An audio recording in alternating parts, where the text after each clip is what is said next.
Donc, je dirige le laboratoire de biologie de l'exercice pour la performance et la santé avec le professeur Nathalie Kuhlmann de l'Institut de recherche biomédicale des armées. Il s'agit d'un laboratoire unique en France qui travaille en question de sciences du sport sur les problématiques d'entraînement en physiologie de l'exercice, mais également sur les stratégies de récupération chez l'homme ordinaire, chez l'homme sain, chez l'homme soumis à des entraînements intensifs, que ce soit le sportif de haut niveau ou le militaire, mais également chez l'homme frappé de troubles métaboliques.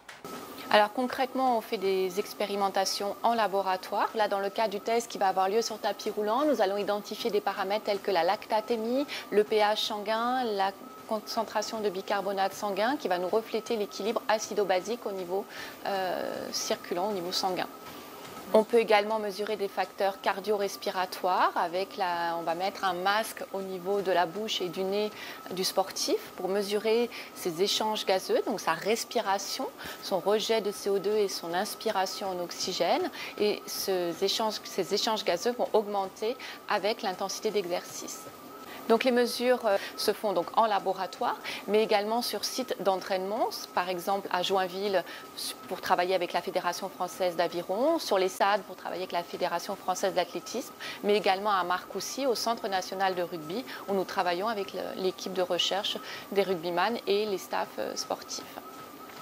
Donc à partir des paramètres cardio-respiratoires, mais également la fréquence cardiaque ou les paramètres sanguins, on va pouvoir personnaliser l'entraînement des sportifs et pouvoir programmer des plans d'entraînement individualisés. Donc le laboratoire travaille en lien étroit avec Génopôle, mais également avec le cluster Grand Paris Sport. L'objectif est de créer un campus sport dédié à la recherche, à la formation et à la valorisation des activités sportives en lien étroit avec des cliniques du sport et des entreprises dédiées à l'activité physique et au monde sportif.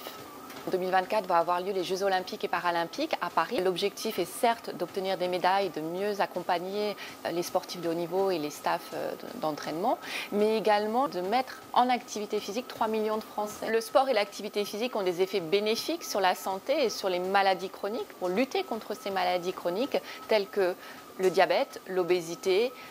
certains cancers qui peuvent être liés à l'inactivité physique, des troubles d'Alzheimer également, qui vont s'expliquer par l'accumulation de graisse au niveau de l'organisme, qui va générer un statut inflammatoire dans l'organisme et pouvoir potentiellement déclencher ces maladies liées à l'inactivité physique. D'ailleurs, nous travaillons avec le Centre d'exploration et de recherche sur l'intensification du traitement du diabète, le CERID, qui est implanté à Génopôle et l'hôpital sud-francilien.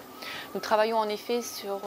l'identification de programmes d'entraînement grâce à des biomarqueurs et à des tests physiologiques. Grâce à ces mesures, nous allons pouvoir individualiser et prescrire un entraînement thérapeutique, cette fois grâce à l'activité physique. Nous avons des programmes de recherche en cours pour identifier les sujets, les patients qui vont être répondeurs à l'activité physique, c'est-à-dire pour qui l'activité physique va avoir des bénéfices sur leur santé par rapport à d'autres patients qui pourraient être non répondeurs et pour qui on aura beau entraîner ces patients-là, il n'y aura pas d'effet biologique sur le traitement du diabète. Nos travaux de recherche sont valorisés dans notre activité de formation puisqu'en effet nous ouvrons cette année 2 masters internationaux au sein de l'université Paris-Saclay, 14e au rang mondial dans le classement de Shanghai, un master international qui porte sur l'entraînement qui s'intitule Sport Science for Health and Performance et un deuxième master qui va travailler sur les effets bénéfiques de l'activité physique dans le cadre de la santé qui s'intitule Physical Activity, Exercise and Health. L'objectif de ces masters est d'attirer des étudiants du monde entier ici à l'Université d'Evry. La création de ce laboratoire et de notre activité de formation est vraiment l'illustration de l'importance de l'activité physique et de la prise de conscience de tout un chacun sur le rôle de l'activité physique pour sa santé. En effet, grâce à l'activité physique, on peut apporter une médecine personnalisée mais également améliorer les performances de la population française.